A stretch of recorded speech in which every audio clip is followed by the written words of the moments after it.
having that presence not only with our website and our links, but just ensuring that people know that marriage and family therapists are the experts when it comes to relationships and when it comes to families. Them having the ability to find us, to learn about us, to know about us, and to be able to access us as quickly as they need is very vital. There are so many things that are different now, but more have stayed the same. One of the most important things that's the same is the mentoring aspect of this organization. Most of us were born receiving mentoring into this organization and then get to grow and receive that and then turn around and give that mentoring over time, which is a very important part of being a marriage and family therapist. And we do that through our annual breakfast where we all come together with warm hugs and greetings and fun and remember the accomplishments of the year and what's gone on over the course of our organization. Also, we every November have a legislative meeting, so I look forward to that to find out what's going on because I can't keep up with the regulations. There's our planning meeting that we do in September where everybody can go and participate and throw in their ideas of what they'd like to learn about or what they'd like to talk about. The most important thing of all to me is the encouragement that we give each other and the warm hugs and the farewell and goodbyes till next month. What's different and same about this organization? I'll start with what's the same for me. One of the most important things is that we are accountable to each other and to our work. It's really been important to me. I joined this organization, I think, in the late 80s, and it's been absolutely terrific to me to have the camaraderie, the fun, the support. And on that note, that's a little bit what's happened is that I joined the organization being brand new in the country. I was the only person that left my family and my country to come to the U.S. So I was really eager to belong and to have a family, and this organization has been a family to me. We participated in so many activities in the past. That's what's different to me. I missed that. We did PBS's, volunteering, just different activities, parties. I missed that, and I hope we have that in the future. Judy Schell, our past president and present treasurer, was not able to be with us today, but she sent along some thoughts, which I'll read to you. She describes how she's been able to find a special niche within the field of marriage and family therapy. And she writes that along with being a licensed marriage and family therapist, her specialized role as a medical family therapist at Osceola Cancer Center in Kissimmee has been able to provide her the ability to give tools to strengthen patients and families, which helps to diminish the effects of fear, anxiety, and depression with the diagnosis of cancer. What she sees that has remained the same for marriage and family therapists are the values that motivate us to care compassionately for individuals and families, to respect their experience and perspectives, and to seek out their strength and hope. As probably the newest member of this organization in this group, I want to go ahead and say some things about being a student member of CFAMFT. I can't even begin to say how scared I was my first day walking in, but as soon as I saw everyone's just bright, shining smiles, I knew that I belonged. I have learned so much from all of the presentations. Just wonderful people, great opportunities to network.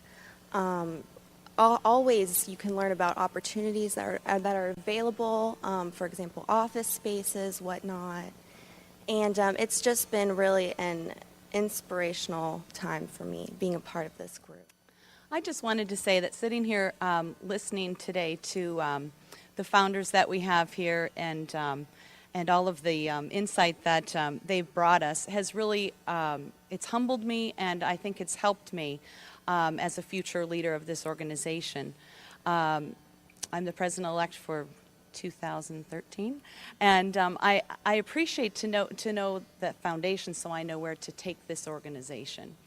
I also would like to say that I don't think I could have gotten this far without this group and without these people. I stand on the shoulders of many.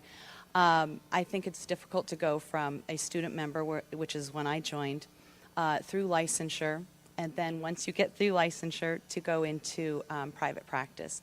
And I only did that because of some of my mentors that are sitting here today. So I really encourage everyone to stand up and take a leadership position so we can bring this organization further.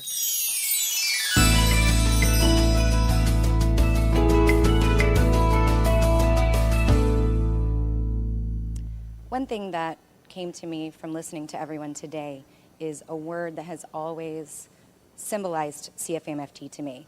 I feel like I'm kind of the middleman. I'm not from the beginning, I'm not the newest. I came in the 90s and started as a student membership and eventually was recruited to a board member and did the membership for 10 years. But I think that what is so important is inclusiveness. And how do we do that?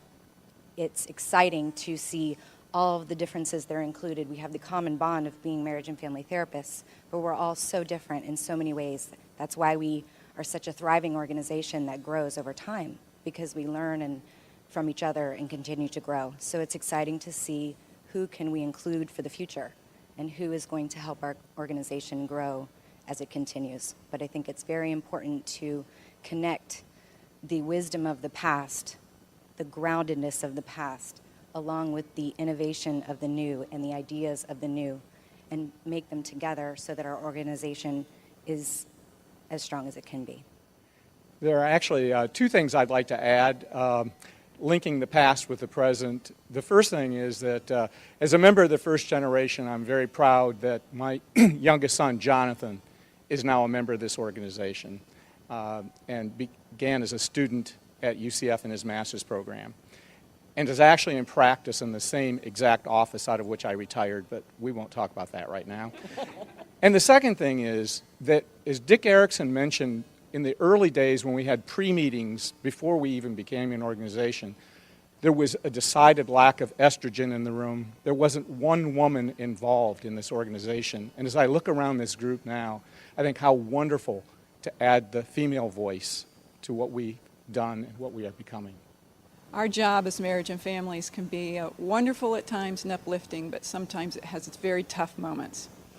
And one of the things I so truly appreciate about this organization is right in my drawer, right by my chair, I have a list of all these incredible therapists I can pull out at any moment to discuss a difficult case and help pull me out of the mud. I really feel like my back is covered. There are a lot of people who aren't here who served in the leadership positions over the years of this organization, and they're the ones that have made this the association that is so inclusive, has been ever going on. It's the strongest professional association in clinical terms in the area. And so I just want to say an appreciation to them, if they are watching this tape, that thank you for creating this, and you had a hand in what it is today. Another thing I wanted to mention is we talked about the early locations people met, that the groups met, but St. John Lutheran Church has been the home in Winter Park, the home of this association, has hosted our meetings since I was a member, joined 22 years ago. And I think that is a real commitment on their part. They've always been very supportive and generous in giving us space and moving us as we grew larger. The counseling center that's affiliated with Mel Jacobs has hosted a library of resources. So this is video and audio resources for members. So it's really been a community effort of support, as well as what we have done as far as bringing together a group of people that have served the community in individual and group ways. It's been a fantastic organization. As the Ethics and Diversity Chair, one of the things that I was really gratified to see at our last meeting was that, in fact, we did have so many students from many of the different colleges and universities coming as students. And I just wanted to thank Olivia Riches, because I know she's really spearheading getting out there. It was delightful because the whole back row was loaded with incoming students. And I want to kind of spearhead, again, getting to the other populations. I do think we need to reach out to the African American, the Hispanic population. I think it's meaningful, and it's something that I think therapists need to take a look at how we can reach them. Virginia Satir,